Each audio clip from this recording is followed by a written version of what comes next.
E aí, gente? Uns 10 dias antes de começar uma viagem, né? Lógico que todo mundo se programa para fazer uma viagem, mas a gente se adequa muitas vezes àquela situação.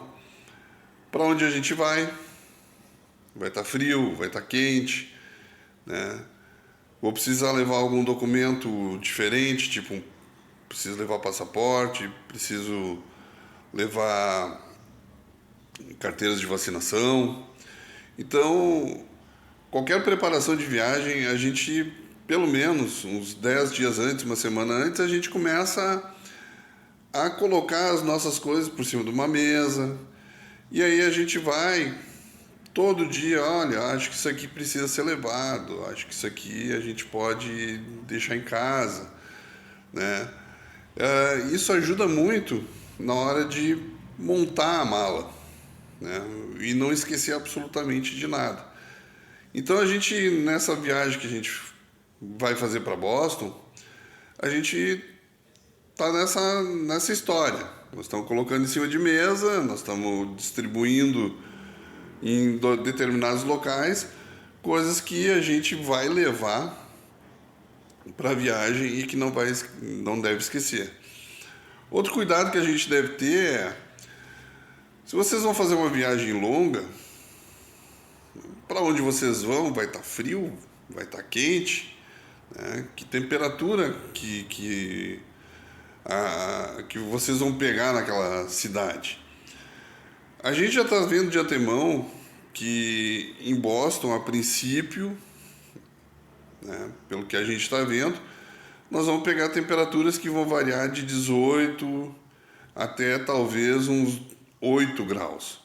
Então a gente já sabe que a gente vai ter que levar algumas roupas para frio e também algumas que não sejam tão frio assim, porque a princípio 18 graus aqui para nós é um tanto que quente, principalmente para mim. E essas condições climáticas também lá, vai estar chovendo, vai ter sol, vai estar nublado, né? Tudo isso é importante antes de uma viagem ser observado, né? Para que, pelo menos nessa parte da viagem, né, ninguém tenha nenhum perrengue aí. E ainda bem que a gente já estava com tudo pronto, porque às 10:30 da manhã a gente recebeu uma mensagem dizendo que o voo, que era às 5:30 da tarde, havia sido cancelado e o voo que a gente teria que pegar seria o do 12:20. Então a gente tem que sair correndo agora de Novo Hamburgo, pegar o trem para chegar no aeroporto o mais rápido possível para fazer um novo check-in e aí esperar lá no aeroporto. Começando então nossa saga até Boston. E já estamos começando com o lugar mais caro da capital, né? Aeroporto. Voo primeiro já teve antecipação, tivemos que sair correndo de casa. Mas deu tudo certo, agora a gente vai para São Paulo, vamos ficar horas em São Paulo esperando, depois vamos para Boston, não para Nova York, e aí para Boston. Vamos passar na imigração de São Paulo, ver se a gente vê os tiozinhos lá do aeroporto, área restrita. Por favor, observe suas responsabilidades. Depois de muito tempo, conseguimos embarcar. Agora a próxima parada é lá em Nova York. Agora, oficialmente em território americano. Passou pela imigração, não foi tão difícil, soubemos responder todas as perguntas, isso é muito bom, o inglês tá dando pro gasto. Agora vou pegar as malas. Então, chegamos em Boston no dia 25 de outubro, perto das 11 horas da manhã, e logo após retirarmos as malas, a gente pegou a linha prata, que eles chamam de Silver Line. E a linha prata número 1, que é a que faz o percurso do aeroporto para o centro econômico. E o mais interessante, qualquer linha prata lá é de graça. A gente desceu na estação South Station, que é da linha vermelha do metrô, E dali a gente caminhou por 6 esquinas e meia e chegamos no hotel. Quando a gente chegou no hotel, a gente foi muito bem recepcionado pelos atendentes do balcão, fizeram nosso check-in prontamente e a gente teve que deixar as malas no saguão, porque eram 11h30 e o check-in mesmo só era para as 3 horas da tarde. Então era necessário que a gente esperasse um pouco de tempo ainda, próximo das 3, para que eles liberassem o quarto. Nesse meio tempo a gente foi caminhar ali próximo do hotel e a gente pegou então a rua West Street, que é a rua do lado do hotel, e a gente viu já no fundo então o conhecido Boston Common. Ele é um parque público no centro de Boston e é o parque urbano mais antigo dos Estados Unidos. Tem uns 20 hectares de terra bem delimitado pelas ruas que são a Tremont Street, a Park Street, a Beacon Street, Charlotte Street e Boylston Street. Bom, nesse momento a gente já começou a tirar algumas impressões sobre a cidade. E a primeira foi que ela é muito limpa.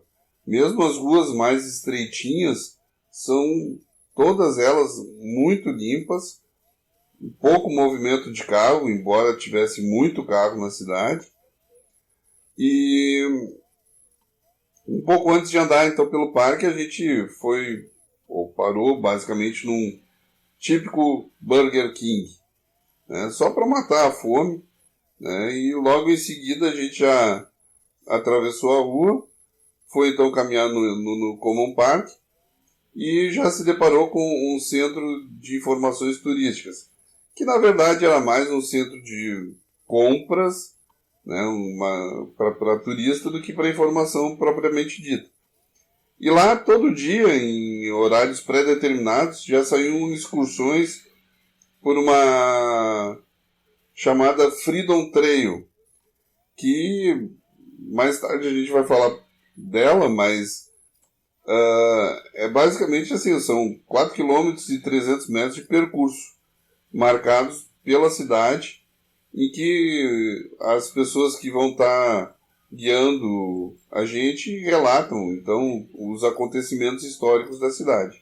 E aí então o que a gente fez? A gente entrou no parque e naquele momento a gente já viu então aquelas árvores pegando aquela coloração típica do outono, porque basicamente ainda a estação que a gente pegou lá foi o outono, né?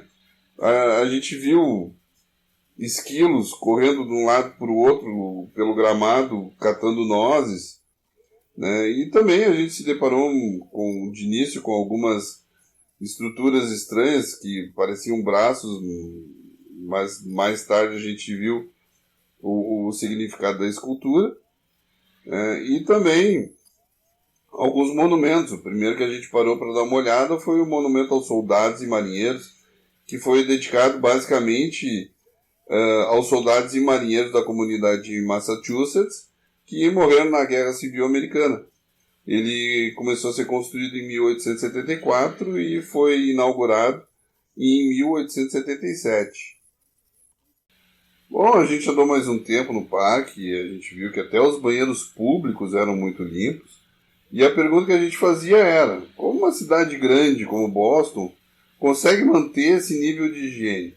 É a educação do povo? É um nível de corrupção bem menor? É uma vigilância sanitária mais eficiente? E depois de um descanso, observando o coreto histórico, que ainda hoje é utilizado para shows, comícios, discursos, a gente voltou para o hotel para relaxar um pouco. E nossa, que quarto bom!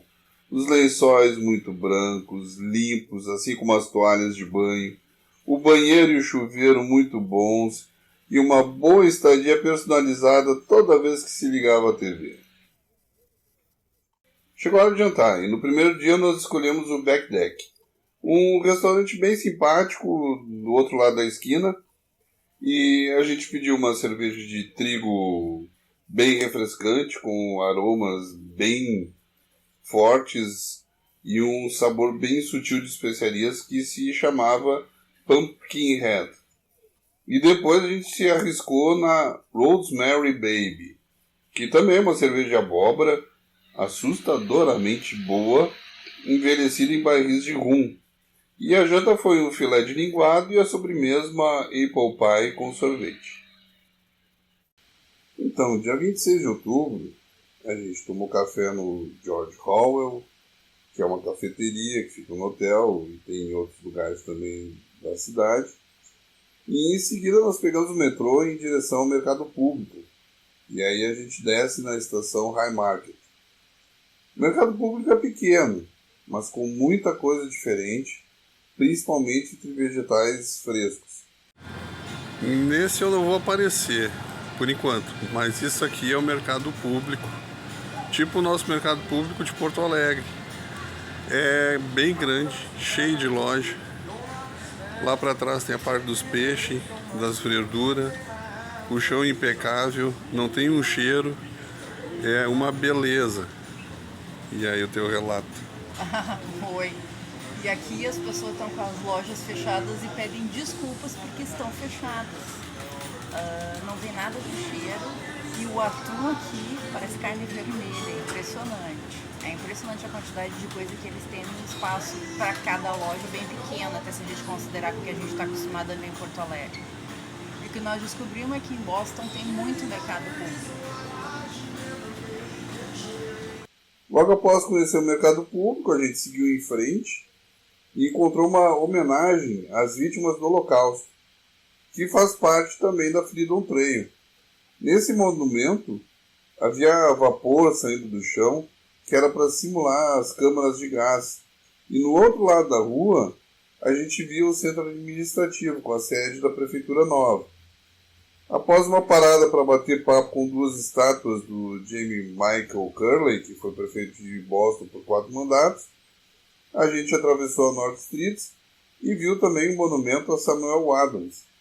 Esse foi um estadista americano e um dos fundadores dos Estados Unidos. Logo em seguida a gente foi apresentado ao Queen's Market. Aquilo é enorme. A parte central são bancas, em que a gente pode escolher qualquer coisa que queira comer. Alguns restaurantes ficam nas duas partes laterais e de cada lado do Queen's Market ainda, a gente vê mais uma quantidade grande de lojas, daquelas que vendem qualquer tipo de coisa. Lojas de doce, lojas de pimenta, lojas de Natal e que ficam abertas o ano inteiro. Ao fundo, ainda mais algumas lojas de roupas. Atravessando a John Fitzgerald Surface Road, a gente se depara com uma pintura no chão que representa o Greenway Carousel. Andamos mais um pouco e chegamos ao aquário.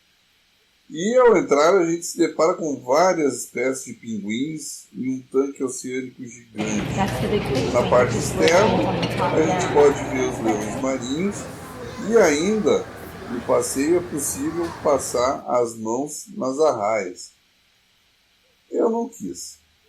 Obviamente a gente fez criancices na loja do aquário, depois retornamos ao Quincy para almoçar na Salt Dog. Não se engane com o nome.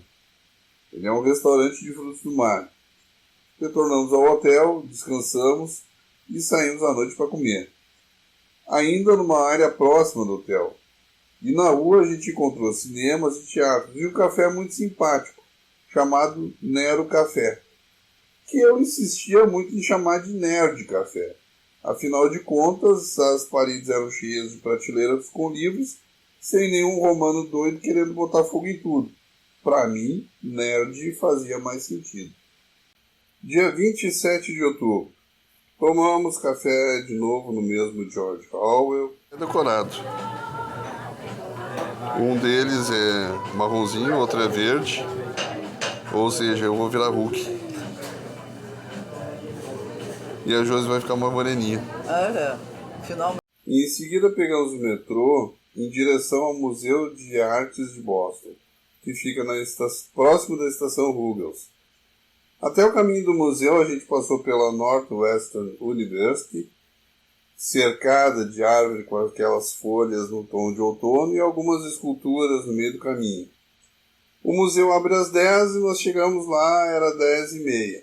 Adquirimos o ticket e começamos a entrar em todas as salas possíveis. Gente, o museu é enorme. Dediquem um dia da sua viagem só para esse museu. São cerca de 150 salas para visitar. Abrange basicamente todas as artes do mundo. A gente iniciou numa sala que contava história de instrumentos de corda. Depois numa outra como fazia entalhe em pedra. Aí tinha uma sala do Antigo Egito. Tinha sala de numismática. Entre várias outras salas também com telas de artistas famosos como Vincent Van Gogh, Monet e entre vários outros. 3h30 de museu e a gente só viu o andar de baixo e não viu por completo ainda. Tem só mais o andar de cima e umas outras coisas perdidinhas. Por enquanto a Coreia está muito boa, tem um banquinho para sentar. E a gente terminou o nosso tour na lojinha do museu e saímos do museu basicamente às 5h30 da tarde. Ou seja, a gente ficou 7 horas caminhando dentro do local. Dia 28 de outubro, tomamos um café em um Starbucks bem próximo ao hotel. Em seguida, pegamos o metrô em direção à estação North Station, que faz comutação com a linha Lilás, que é uma linha de trem. E a gente então adquiriu um ticket até Salem. O ticket na linha Lilás ele é reutilizável durante o final de semana e custa $10. A viagem até Salem até é rápida e passa pelas cidades de Chelsea, Riverworks, Lynn, Swampscott e a próxima então é Salem. No dia 28 não era Halloween, mas como era final de semana, a cidade estava repleta de pessoas, bruxas, monstros e qualquer outro tipo de indivíduos com fantasias assustadoras. Salem não é uma cidade grande e por isso a polícia local fecha algumas ruas para que as pessoas possam circular, vamos dizer, de forma livremente. Ao descer do trem, era apenas seguir o fluxo. As ruas que mais haviam trânsito de pessoas eram a Excess Street e a Church Street. Uma dica: se na mesma época vocês tiverem vontade de conhecer o Museu das Bruxas, comprem a entrada pela internet com uma boa antecipação, senão vocês vão ficar observando só do lado de fora como aconteceu conosco e com várias outras pessoas. Porém, isso não invalida a viagem, pois a cidade ainda tem outras atrações, como a Casa das Bruxas, a Casa do Frankenstein, o Museu de Cera, que ficam bem pertinhos. E na Excess Street também tem outros museus para visitar. Descendo a Derby Square, ainda tivemos a possibilidade de ver várias tendas de artesanato e produtos locais. No final, a gente decidiu fazer a visita no Charter Street Cemetery. Mas, quando a gente chegou no local, né, a hora que a gente foi visitar, a visitação estava encerrando, que era às 16 horas.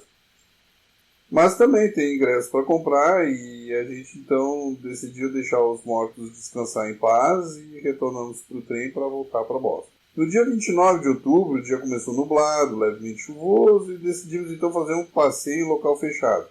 Pegamos a linha verde do subway, do metrô, e fomos ao Museu de Ciências. Hoje a saga vai ser ir para o Museu de Ciência. É o primeiro dia que está nublado e também Tá chovendo. Tá chovendo bem pouquinho, uma garoinha de nada. E dizem que esfriou, parece que ficou 12 graus, mas pra mim não deu em nada. O Gustavo não conta, né? Porque ele nunca sente frio. Tá fresquinho, sim. Hoje eu saí de casaco.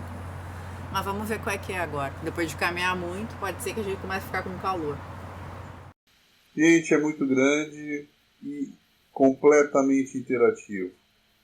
O museu começou como uma Sociedade de História Natural de Boston, em 1830, fundado por um grupo de homens que desejavam compartilhar interesses científicos.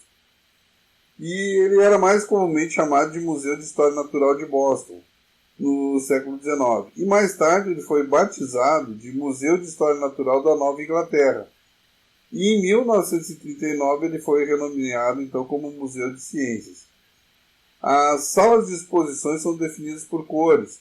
Na asa azul tem o Jardim das Borboletas, o ver e enganar, que a gente acaba criando ilusões de óticas, o mundo dos números, o teatro da eletricidade, que mostra o maior gerador Van de Graaff do mundo, a parte dos dinossauros, máquinas e transportes, e o Pra Lua e Marte, onde a gente também vê situações de pouso em Marte, algumas naves que foram utilizadas para ir para a Lua. Na Asa Verde, a gente pode conhecer os habitats na Nova Inglaterra, como o mundo dos pássaros e o Hall of Human Life, que é uma exposição de atividade interativa com o foco na biologia humana. Já na Asa Vermelha, né, a gente tem uma área para lanche, o acesso ao planetário e, para finalizar, a lojinha. De noite a gente foi a uma micro cervejaria, bem pertinho do hotel, para comer um burger com fritas e tomar um chopp artesanal. O nome da cervejaria é Democracy Brewing. É um ponto de encontro com atmosfera e camaradagem de pub, misturado com a ideia de uma cervejaria já do velho mundo. No dia 30 de outubro, o dia também estava nublado, pouco chuvoso e um pouco mais frio.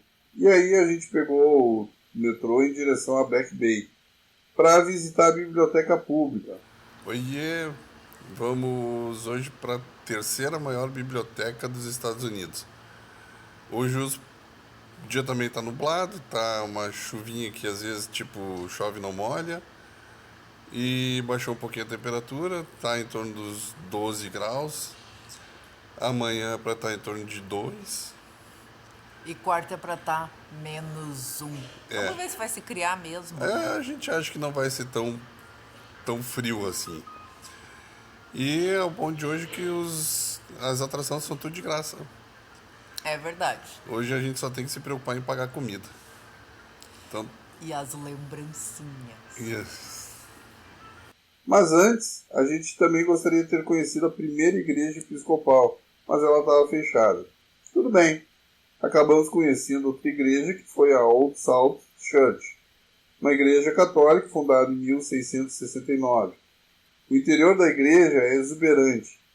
Modula silenciosamente a mistura de materiais ricos como a madeira de cerejeira italiana altamente esculpida, calcário, gesso e vitrais.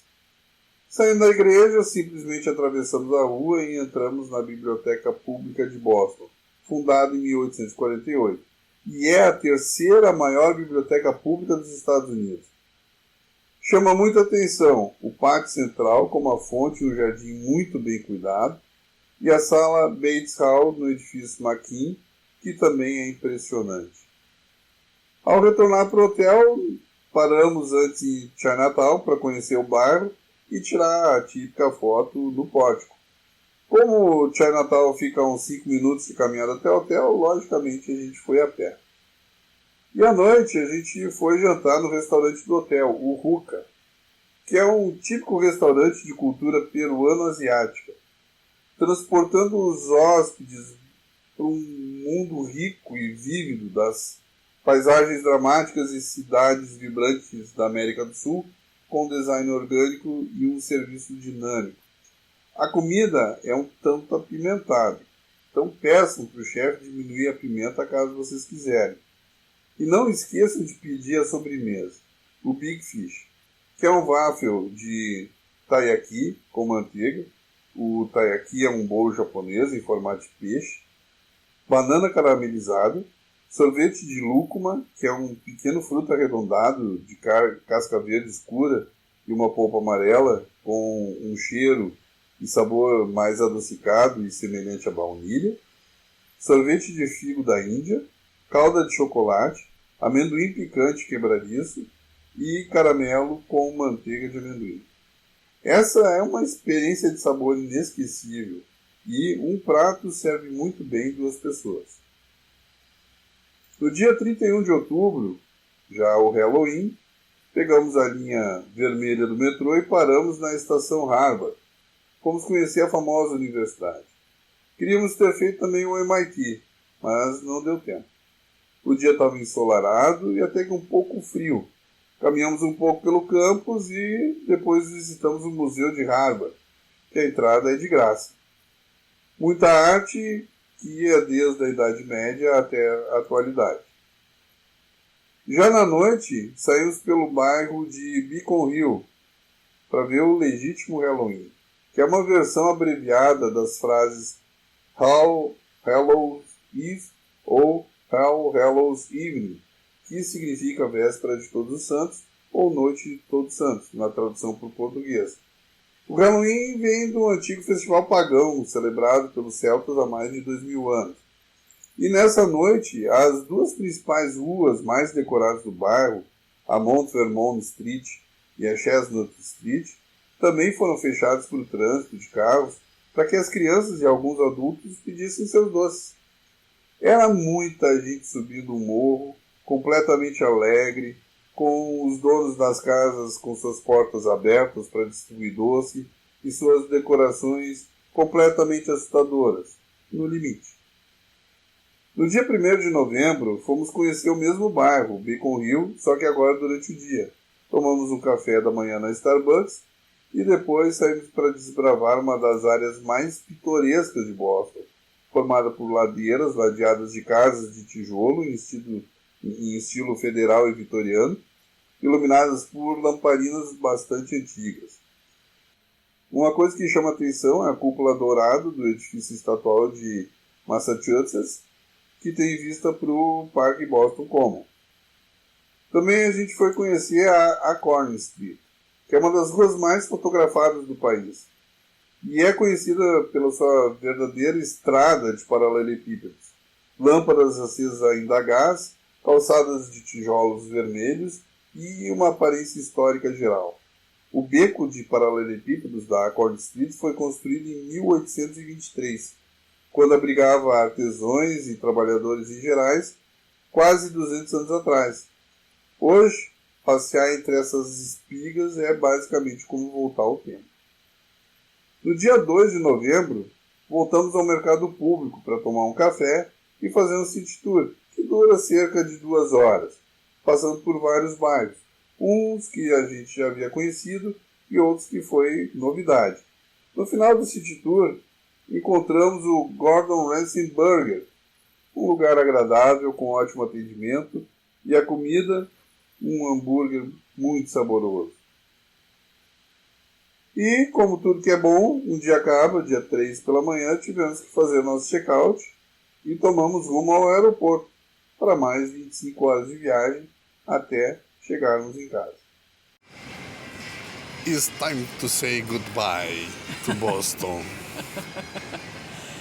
Estamos no aeroporto esperando o horário de embarcar. Hoje, agora a volta é por Atlanta, a vinda veio por Nova York. Paramos em Atlanta, depois Guarulhos e aí depois Porto Alegre. E daí para Novo Hamburgo, né?